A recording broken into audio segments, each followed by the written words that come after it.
Hello guys, if you forget the password of your Wi-Fi connection, then this video is for you.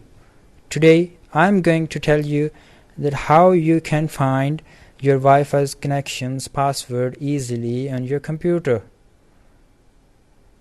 If your computer is already connected to the Wi-Fi connection, then it is very easy for you to find out the password. First of all, you have to open control panel.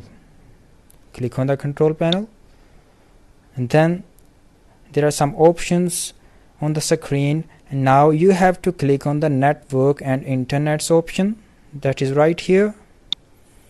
When you click on this option, then the two main options comes on the screen. The first one is network and sharing center, and the second one is internet options.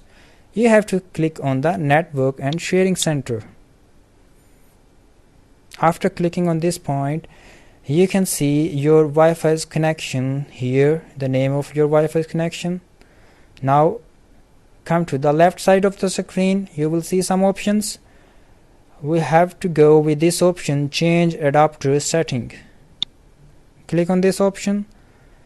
So here is your Wi-Fi connection. The name of your Wi-Fi connection is written here. So we have to click on this option, then a new window will pop up on your screen. Here you have to click on the wireless properties, that is right here, wireless properties. Click on this point, then the new window will appear on the screen. The two options are here, connections and security. We have to go with the security. Click on this option, then the window which you want, that is right here. The password of your Wi-Fi connection is right here.